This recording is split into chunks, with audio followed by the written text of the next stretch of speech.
Hi there and welcome to Coin-Operated Press. My name's Chloe Henderson and today we're going to be filming a Q&A with both of the founders, myself and Katie Mays.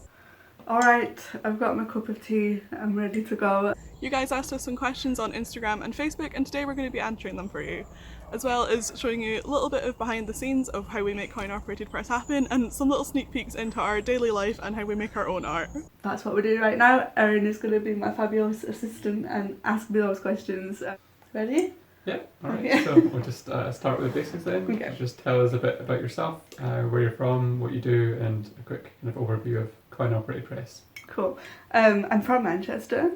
I moved to Scotland about 4 years ago, I think, something like that now. I did my Masters in Edinburgh in Arts Management, and then I kind of had a crazy time working the Fringe. I managed Leith Theatre for a while, and then I met you, and then I moved to Dundee about like 8 months ago or so. Yeah. And what was the next part of that question? Well, what you do, what Coin-Operated Press do. Yeah, so I used to teach English overseas, travelled around a lot, was in Russia for a couple of years, did China for a few months, and then came back, did my Masters, and then I was like, oh, what actually do I want to do? And what I want to do is work in the arts, so that's what I'm doing now, is we started this company. And yeah, Coin-Operated Press, where we primarily we are a small publishing company, so we publish our own zines and then we publish collaborative zines. So you might have noticed that we're in the woods today, and that's because I decided to use my lockdown walk as an excuse to film this outside. And you might have also noticed that it's raining, and that's because we live in Scotland. So I'm here today with my fabulous partner Stuart, and he's going to help me by asking some questions. After you.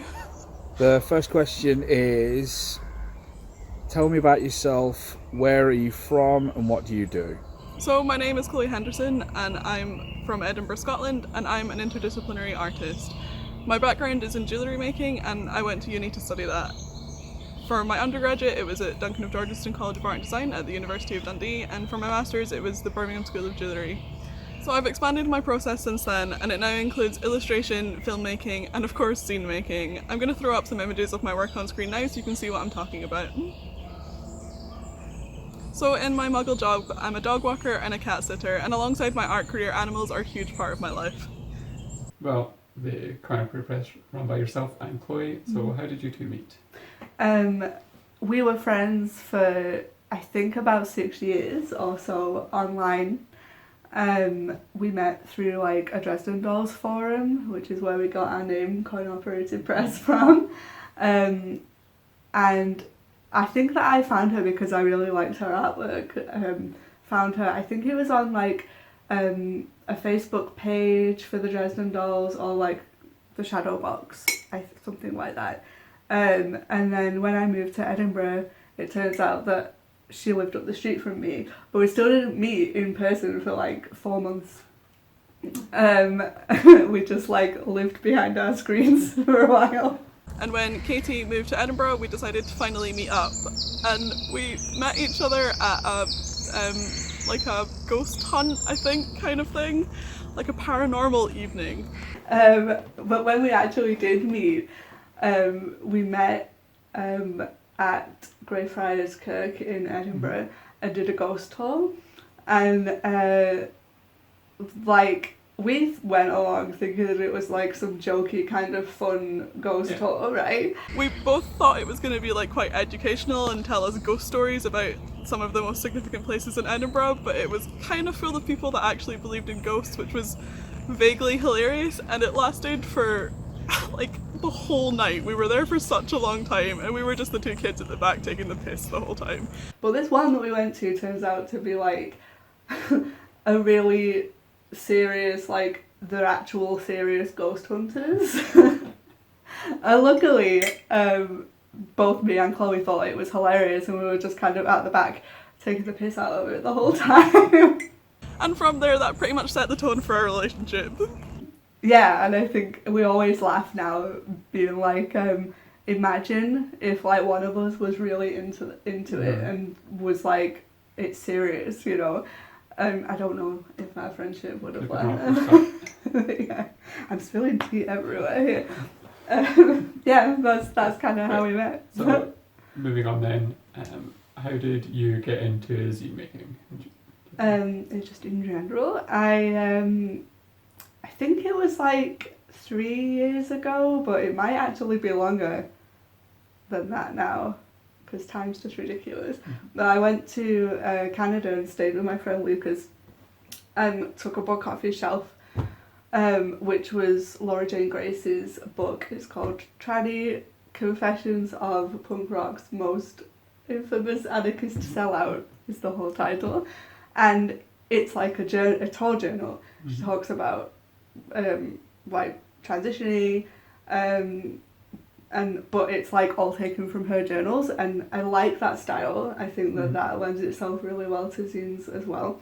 But in that, she talked about her zine, which she used to write in like the 90s, called Misanthrope.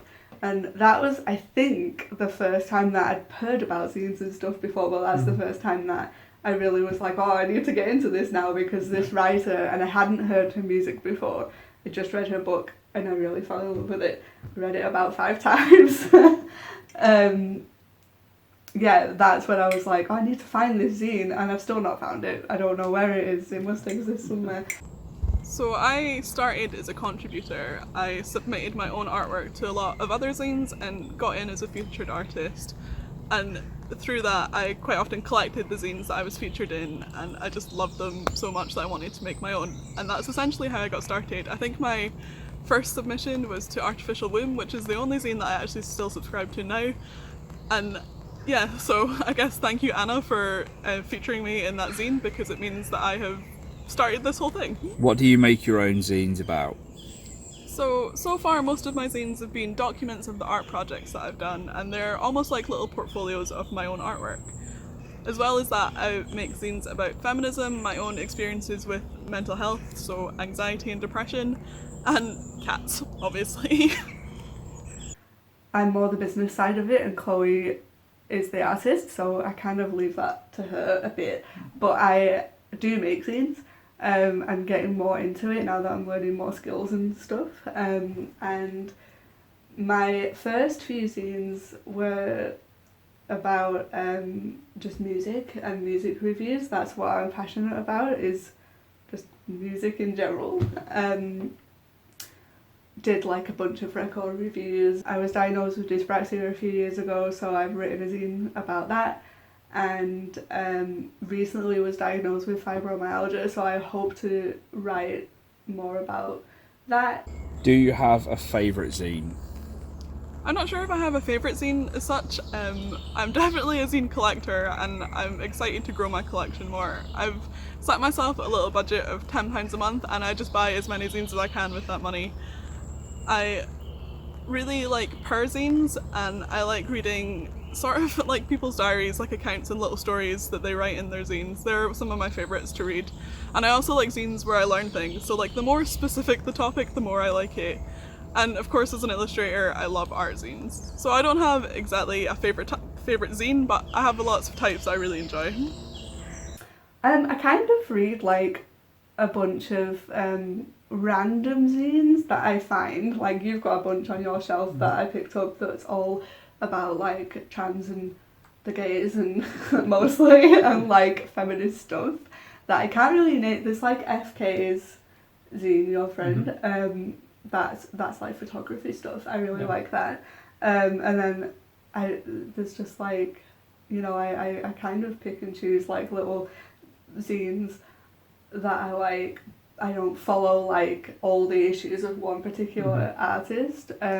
Chloe, though, not to be like biased, but Chloe has made a zine called How to Get the Most Out of Art School, and I really like that zine because the photography is really good. The words that she writes are really funny and powerful, and then I really like her physical copy because she's printed it on really like fancy paper and it's shiny and really tactile, and I just like it for that as well. I think you have a zine, not you've bought a zine called Wank.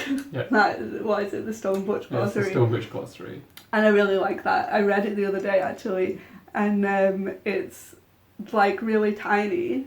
It's just a little one of poems, and I like the background and the way that that's all laid out and stuff, and it's just really funny stuff, but also like serious and quite sad, some of it, I think. I got all the feels from reading That's that the one. Butch experience. Yeah. Hey Google, play some music on Spotify. Alright, music on Spotify. Here you go. So me and my partner live with a flatmate, and consequently we spend a lot of time just living in our bedroom. I've kind of taken over the living room as my office space, and because of spending so much time in our room, it's kind of like it piles up. So I think that before I can start work today, I really need to sort this mess out.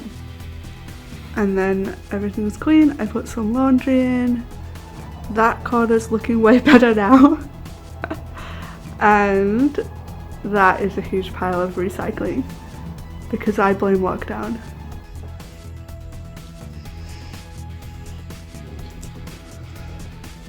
So, what are you doing? That sounded so accusatory. Can you stop? So I am working on finishing off one of my illustrations. This is one that was voted for by my patrons for me to draw this month. Lovely Maleficent, which I'm a little bit obsessed with at the moment. So I'm mixing up some paint at the moment to sort of jazz up the background. And I'm time-lapsing it, which is why there's this setup here.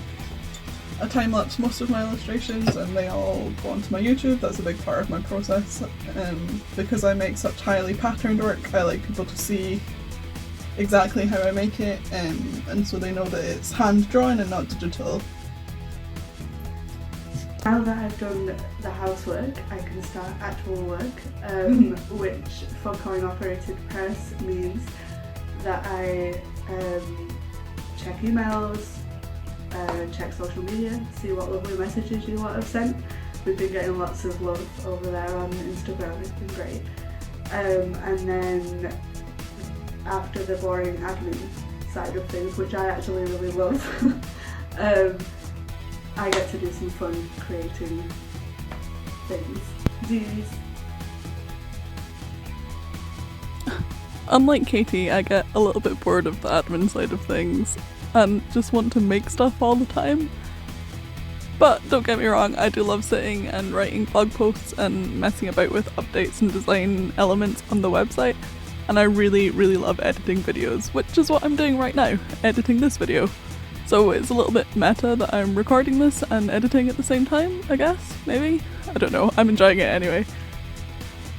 What I mostly love is going out and filming and doing the creative side of things, so any excuse for me to get out there with my camera and mess about in the woods or in any other location and do some bits of filming, I just love it. So this video has been a really great creative excuse for me.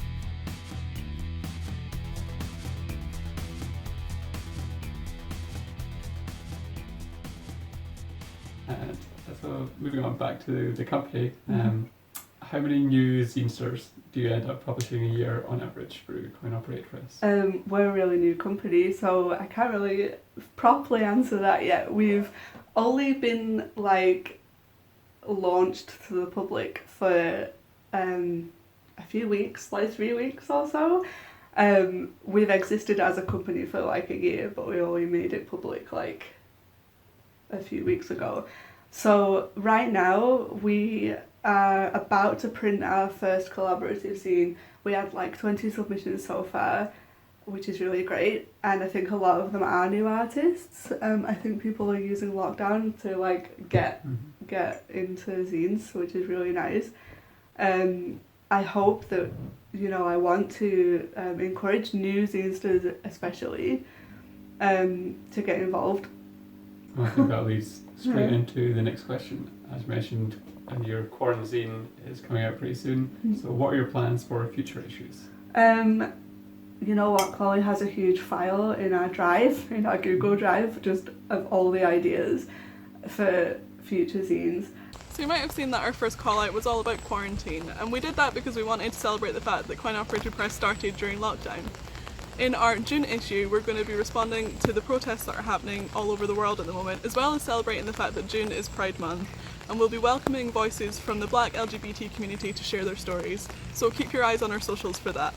Well, the next two questions kind of go together, so we'll start off.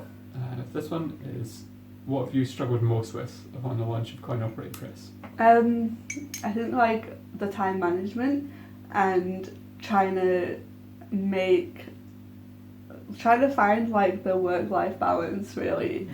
I spend a lot of time on social media, and I'll get really sucked into doing social media, and then I'll get like really sucked into doing like the admin side of things, and then I'll forget to do the creative stuff. And I think that finding that kind of balance has been like weird. Having to adjust to everything is online, and we have to have all our business meetings through Skype, and we can't just go around for a cup of tea and hash things out kind of thing. It's like, it's very like a regimented kind of thing, which is weird. So yeah. We set up our business during lockdown, which might seem like a mistake, but it probably was the catalyst that pushed us to make this thing happen. But it's also been a struggle because we live in different cities. So I live in Edinburgh and Katie lives in Dundee. And while that's only an hour apart, at the moment we can't travel that because of lockdown. So we're sort of used to being able to plan things together, and we make zines in a room together. But at the moment we're doing everything through Skype and through Facebook Messenger, which is a little bit of a pain. So we're making it work and it's great, but that's probably the most difficult thing about our launch at the moment. I'm getting really wet. What has been the best thing about coinoperatedpress? So far, the most exciting thing for me is working on the collaborative zine. So we launched our first call out a few weeks ago, and we're going to go through all the submissions very, very soon, and I'm really looking forward to doing that and putting the zine together. I think the collaborative zines are going to be one of the most fun things about this business for me, and I'm really, really looking forward to going through all of your submissions. Working with my friend is really great.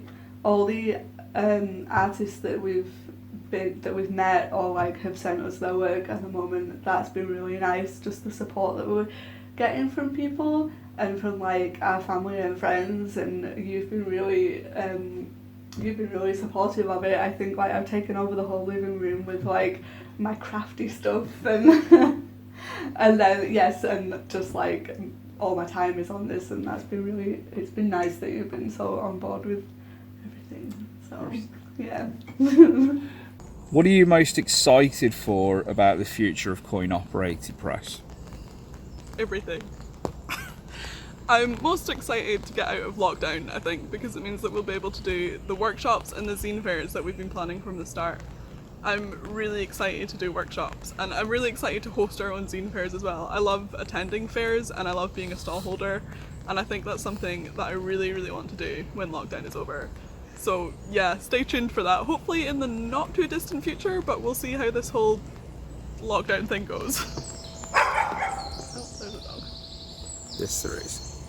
I'm really excited for lockdown to be over so that we can go out and do our workshops and actually get out into the community. And I want to, there's so many things that we're looking forward to doing, like getting into schools and working with kids, like getting while they're young kind of thing. That would be really fun. I think that there's a lot of like good ties with like the life skills classes, I don't know what you call it here, like PSHE back in the day.